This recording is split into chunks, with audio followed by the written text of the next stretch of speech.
इसी श्रेणी का दूसरा प्रश्न है, पड़ोसी देशों में जो प्रसंग खड़े हुए, उदाहरणार्थ बांग्लादेश, वह देखते हुए हमें हमारे देश में मध्यवर्ती सुरक्षा बल निर्माण करना आवश्यक लगता है क्या? एक प्रश्न पहले उत्तर में आया है, वो अवैध घुसपैठी का था, वो छोड़कर और एक दूसरा प्रश्न पढ़ रहा हूं।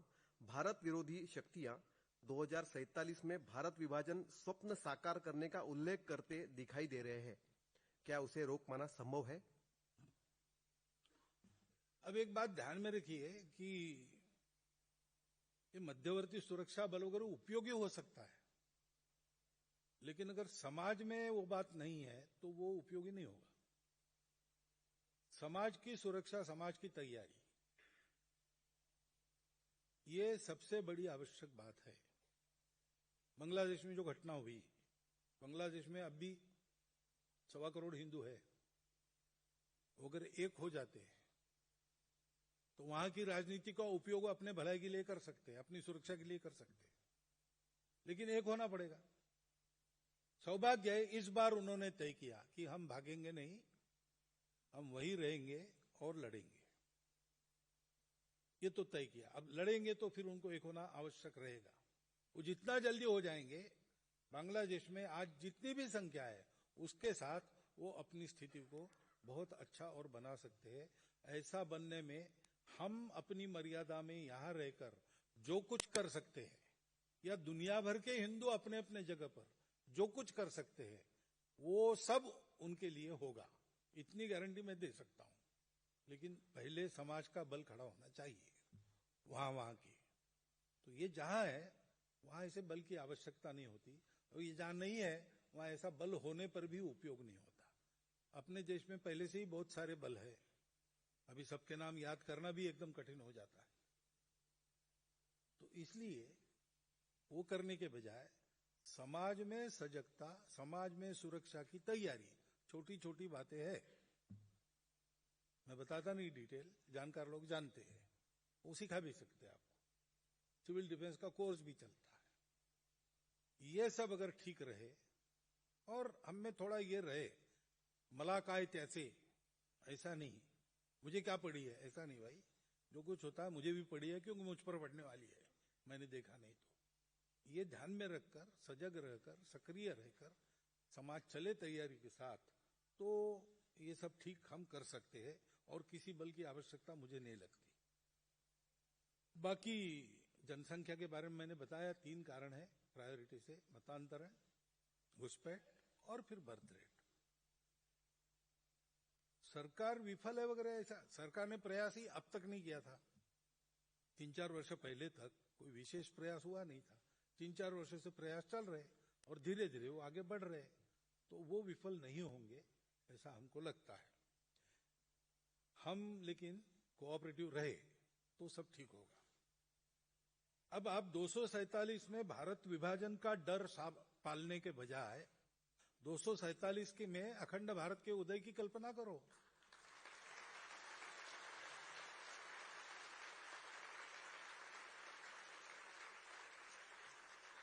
अरे जो 500 साल सुल्तान बादशाह यहां रहकर नहीं कर सके, जो 200 साल में अंग्रेज नहीं कर सके, वो स्वतंत्र भारत में अब क्यों होगा फिर से? ये 1947 नहीं है।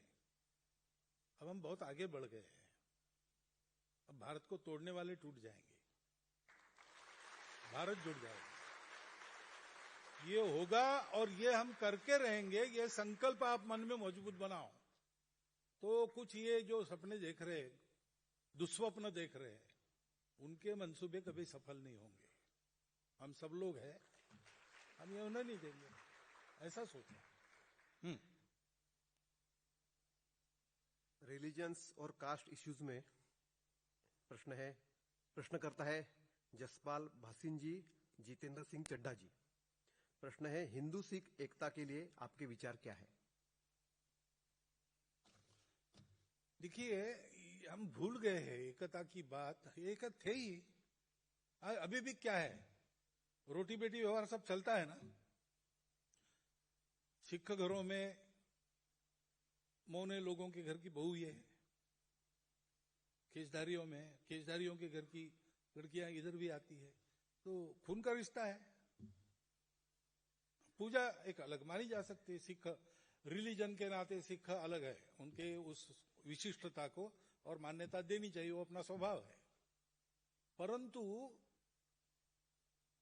एकता कहने से थोड़ा लगता है कि अलग है, कि अलग नहीं है भाई। समाज के नाते हम सब लोग एक है। ये रिलीजन्स जो है, ये सब रिलीजन्स एक स्वभाव के हैं, और इसलिए हम रोज हमारा एकात्मता स्तोत्र कहते हैं, उसमें इन सबका नाम लेते हैं हम। चतुर्वेदाः पुराणानि सर्वोपनिषदस्तथा रामायणम भारतम च गीता सद्दर्शनानि च जैनागमाः त्रिपिटकाः गुरुग्रंथ सतांगिरा एष ज्ञानदिश्रेष्ठ सर्वेशो हृदि सर्वदा श्रद्धेयो हृदि सर्वदा। ये पूरा अपना ध्यान नहीं दिया है, श्रद्धा पूर्वक उसको हृदय में धारण करो।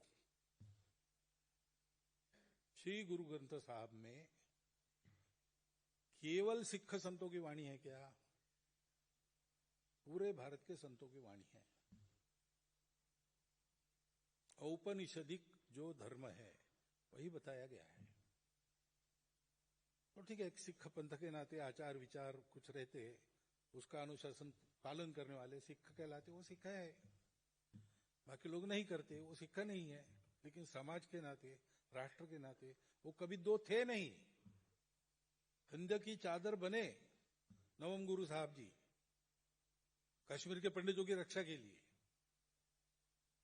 ये नाता रहा है एक दूसरे के लिए, उसका स्मरण रखे। तो एकता तो होनी चाहिए, सबकी एकता होनी चाहिए, एकता का थोड़ी विरोध है। लेकिन एकता नई लानी नहीं है, जो पुरानी है, जिसको हम भूल गए, उसको फिर से स्थापित करना है। हृदय में ये बात रखे कि ये सारी अलग अलग विशेषताएं अपने यहाँ है, उसका स्वीकार है, सम्मान है, उसकी मान्यता है। परंतु ये सब होने के बाद भी देश, धर्म, संस्कृति, राष्ट्र के नाते, समाज के नाते हम सब लोग एक है। ये ध्यान में रखेंगे तो ये बात होगी, होना चाहिए, इसमें कोई दो राय है नहीं। जातिगत विषयों के प्रश्न है, उसमें प्रश्न करता है श्री 1008 श्री टीलाद्वार मंगल पीठाधीश्वर माधवाचार्य महाराज, श्री 1008 श्री काशीदास महात्यागी जी, डॉक्टर दीपक तुकाराम खोत, डॉक्टर विजय हब्बू, विवेक विनायक पटवर्धन जी, दिनकर देशपांडे जी, सनोज ठाकरान जी, श्रीकांत वसन बोजेवार जी, श्रीराम दांडेकर जी, अशोक तावड़े जी, संदीप वेलिंग जी, कुणाल अग्रवाल जी, शिवनाथ गंगाराम शिंदे जी, डॉक्टर मोनिका ठक्कर, डॉक्टर सुरेश हावरे। एक साथ प्रश्न किए हैं, जातिगत जागरूकता और मुखरता बढ़ रही है। उदाहरण के तौर पर SC/ST अधिनियम, UGC विनियमन। जातिगत राजनीति प्रायः सभी राजनीतिक दलों की कार्य पद्धति बन गई है। यह डॉक्टर बाबा साहेब अम्बेडकर द्वारा पुरस्कृत जाति अंत के सिद्धांत के विपरीत भी चल रहा है। जातिगत आरक्षण व उससे जुड़े आंदोलन भी कुछ समय के लिए तीव्र बनते हैं। इसके विकल्प पर मार्गदर्शन करें। क्या संघ ने इस पर ठोस भूमिका नहीं लेनी चाहिए? जातियों के बीच तनाव का वातावरण न बने, इसका क्या उपाय है? भारत के तीव्र विकास के लिए क्या जातिवाद का अंत संभव है? तो संघ की भूमिका ठोस रही है पहले से। पूना में वसंत व्याख्यान माला में हमारे तीसरे सरसंघ चालक पूजनीय बाला साहब देवरा जी का भाषण हुआ था। उसकी पुस्तिका है सामाजिक समरसता और हिंदू संगठन। तो फिर से स्थानीय कार्यकर्ताओं के द्वारा उसको मंगा लीजिए, पढ़ लीजिए। वो संघ की ठोस भूमिका है। संविधान सम्मत जितने आरक्षण है उन सबको उनके जन्म से संघ का समर्थन रहा है। जब तक जातिगत भेदभाव की भावना जाती नहीं और जातिगत भेदभाव की घटनाएं थमती नहीं, तब तक वो आरक्षण लागू रहना चाहिए। और वो थम गई ऐसा जो उनके शिकार है उनको लगना चाहिए कि अब वो भेद नहीं रहा, अब इसकी जरूरत नहीं। और ये हो रहा है। लोग ऐसे कह रहे हैं कि अब हमको मिल गया, अब हमको नहीं चाहिए, और जो जरूरतमंद है उनको दो। ये कहने की प्रक्रिया शुरू हो गई है। लेकिन जब तक वो कहते नहीं कि अब जरूरत नहीं, तब तक चालू रहना चाहिए, ऐसा पक्का हमने कहा है। जातिगत भेदभाव ये जो है बात, तो उस भेदभाव के लिए जो जो कारण है वो सब जाने चाहिए। It should go out lock stock and barrel, ये स्पष्ट वाक्य है उसमें। हमने इस पर बहुत ठोस भूमिका ली है और हमको ये भी पता है और आप भी जानो कि व्यवस्था नियम से ठीक होने वाली ये बात नहीं है, कानून से ये बात ठीक होने वाली नहीं है। ये बात ठीक होगी केवल सद्भावना और केवल सद्भावना से। अपने समाज में कुछ हुआ, चलो जो हुआ बीत गया, लेकिन उसका परिणाम ये हुआ कि एक वर्ग गड्ढे में है, एक वर्ग ऊपर। अभी भी बदला नहीं है ये सब होने के बाद भी, क्योंकि वो प्रामाणिकता नहीं है। तो जिनके लिए प्रावधान किए गए वो अभी भी गड्ढे में ही है, जो दबंग है वो सब ले गए, ऐसा हो गया। तो जब तक ये है तब तक समाज आगे नहीं बढ़ेगा। एक समाज के अमंग है, एक पैर और हाथ लूला है, तो शरीर स्वस्थ कहलाएगा क्या और आगे बढ़ेगा क्या? तो वो अगर होना है तो जो गड्ढे में गिरे हैं उनको अपने टखने पर खड़े होकर हाथ ऊंचा करना है बाहर निकलने के लिए, और जो ऊपर है उनको थोड़ा और झुकना है और उनको हाथ देना है, तभी तो सब आगे बराबरी में। अब ये बात कानून से नहीं होती, ये बात संवेदना से, समझदारी से होती है। तो हम ऐसा विचार करें कि 2000 वर्ष विषमता का दंश जिन्होंने झेला, उनकी जो स्थिति है उनको उससे बाहर लाने के लिए, बराबरी में लाने के लिए, मान लीजिए 200 साल हमने कुछ सहन किया, तो सौदा सस्ता ही है ना, महंगा नहीं है। अपने देश के लिए, अपने समाज के लिए, अपने भाइयों के लिए वैसे तो आह्वान करेंगे देश के लिए प्राण त्याग दो, ये अपना देश ही है ना।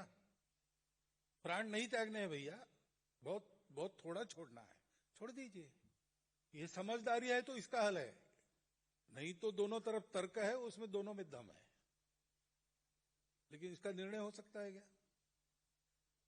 वो विषमता का दंश झेल रहे हैं, उनको विशेष प्रावधानों की आवश्यकता है। अभी भी घटनाएं चलती है, उनको प्रोटेक्शन की आवश्यकता है। इधर नई पीढ़ी कहती है कि जो हुआ वो हमने तो नहीं किया, हम क्यों भुगते? और फिर जो घटनाएं को लिए नियम आप बनाते हो उसका दुरुपयोग भी होता है, ये भी सत्य है। अब इसका हल क्या है? दोनों तरफ का व्यवहार बदल जाए। व्यवहार क्यों बदलेगा? क्योंकि हम एक दूसरे के हैं। हमको आपस में झगड़ा नहीं करना है, हमको सब बातों को ठीक करना है। उसके लिए कुछ लेना है, कुछ देना है, वो सब हम करेंगे, लेकिन पूरा समाज एक बनकर आगे बढ़ेगा। ये सद्भावना जब तक जागती नहीं तब तक इसका इलाज नहीं। वही हमको करना पड़ेगा। ये आएंगे, ऐसे तनाव के समय आएंगे, उस समय ध्यान रखना पड़ेगा कि जो भी हो बात, समाज आपस में टूटकर एक दूसरे के सामने ना आ जाए, समाज में दो फाड़ न हो, समझदारी से चलो। ये बात सब लोगों में आए तो होगा। राजनीतिक लोग अपने हथकंडे इसलिए करते हैं कि समाज में चलते हैं। अमुक जाति के लिए अगर मैं आह्वान करता हूं मुझे वोट दो, तो जाति के लिए मुझे वोट मिलता है। मैं ब्राह्मण हूं, सब ब्राह्मणों ने मुझे वोट दो, ऐसा कहने से परिणाम तो होता है। तो परिणाम होता है तो मैं कहूंगा, क्योंकि मुझे कल जात मिटानी है, लेकिन मैं सत्ता में हूं तो मुझे सत्ता में आकर मिटानी है। सत्ता में आना पहला काम है। उसके लिए समाज के मन में जात पात है, जात पात को मैं आह्वान करता हूं। अगर समाज के मन में इस आह्वान को कोई प्रतिसाद नहीं है, ऐसा कह के भी वोट नहीं मिलते, ये जब ध्यान में आएगा तो राजनीतिक लोग अपने आप बदल जाएंगे। वो बड़े जातिवादी है, ये गलत है, वो बड़े समतावादी है, ये भी गलत है, वो वोटवादी है।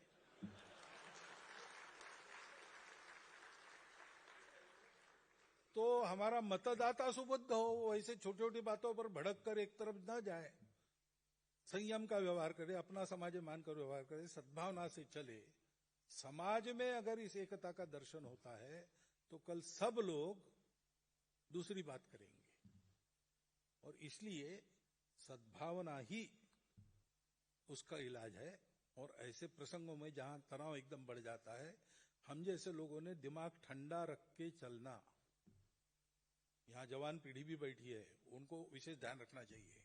सोशल मीडिया पर एक्टिव लोग भी बैठे, उनको विशेष ध्यान रखना चाहिए। ये मामला किसी की गलती, किसी की इसका नहीं है।